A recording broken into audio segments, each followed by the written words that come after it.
आज 31 अक्टूबर को आज़ादी के महानायक लौह पुरुष वल्लभ भाई पटेल का जयंती मनाने के लिए नेताजी सुभाष चंद्र बोस स्मृति समिति के प्रांगण में हम लोग एकत्रित हुए हैं।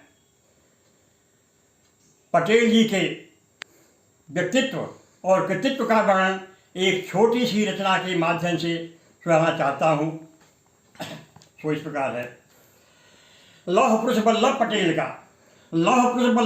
का आज हम जन्म दिवस मनाते हैं। 31 अक्टूबर अमर रहे, हम जीवन गाथा गाते हैं। ऐसे युग पुरुष की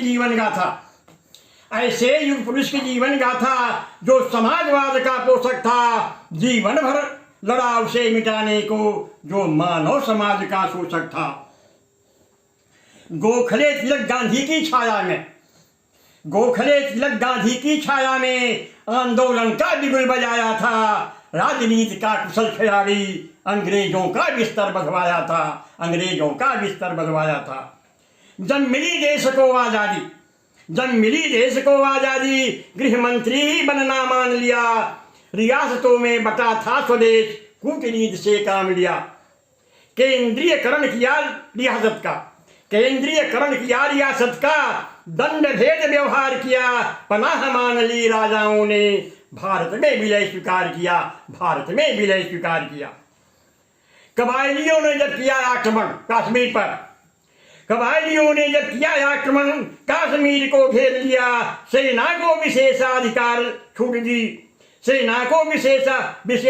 सर्वाधिकार छूट दी। बिन कर दुश्मन को ढेर किया। एक तिहाई भाग रह गया शेष। नेहरू ने युद्ध विराम कराया। वह शेष भाग आज भी पराधीन, जो गुलाम कश्मीर कहलाया।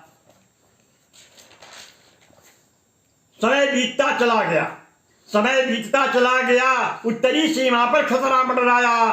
चीनियों ने एक चाल चली, नेहरू को निमंत्रण भिजवाया। 22 तोपों की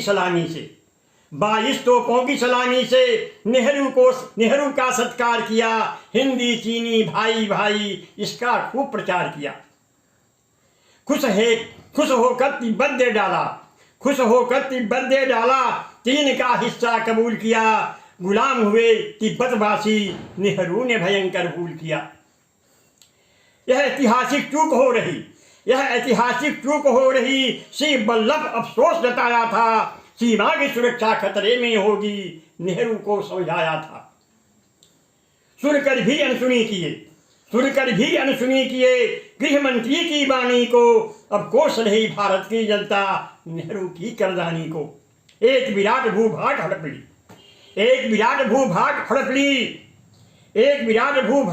ली। अरुणाचल को अपना बता रहा। लद्दाख पर उसकी गिद्ध दृष्टि आसाम का सपना दिखा रहा। शंकर के कैलाश और हंसों के मान सरोवर पर है जता रहा अधिकार चीन भारत की गरिमा के ऊपर। भारत माँ का मुकुट शिरोमण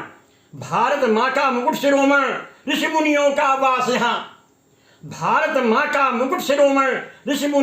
वास यहाँ। यह देवस्थली हिमालय है, हम सबका श्रद्धा विश्वास यहाँ।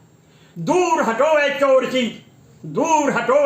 चीन, नेपाल लद्दाख हमारा है। तिब्बत एक स्वतंत्र देश है, लामाओं ने इसे संवारा है। हे अवधर शंकर कैलाशी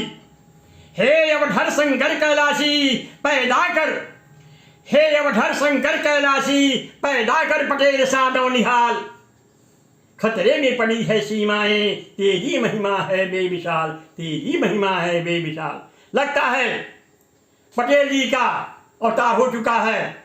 भारत के यशस्वी प्रधानमंत्री राष्ट्रपति माननीय नरेंद्र भाई मोदी जी के रूप में। मोदी है तो मुमकिन है। पटेल जी का सपना था सोमनाथ मंदिर का, उन्होंने जीर्णोद्धार करा और अयोध्या को भी रामलला का वहां विराजमान करना चाहते थे, लेकिन उसके पहले उनकी मृत्यु हो गई थी। तो मोदी जी ने उस अयोध्या में राम मंदिर का निर्माण कराया। इसके बाद पीओके का 1/3 भाग जो कश्मीर का, जो गुलाम कश्मीर के नाम से कहा जाता है पीओके, वह अब उसको मोदी जी को एक संभालना है, इसको आज़ाद कराना है। और एक सपना और था कि नेताजी सुभाष चंद्र बोस का सीओ से जो जापान में पड़ा हुआ है, उन्होंने सन 1950 में यह भाषण भी दिया था पार्लियामेंट में पटेल जी ने कि नेताजी की मौत ताइहो भाई दुर्घटना में हुई थी, उनका सीओ से जापान में जो पड़ा है वह भारत लाया जाए। तब तक इसके पहले उनकी मौत हो चुकी थी। अब इस सपना को मोदी जी को पूरा करना है और मोदी है तो मुमकिन है। जय हिंद, जय भारत, जय श्री पटेल, जय श्री मोदी।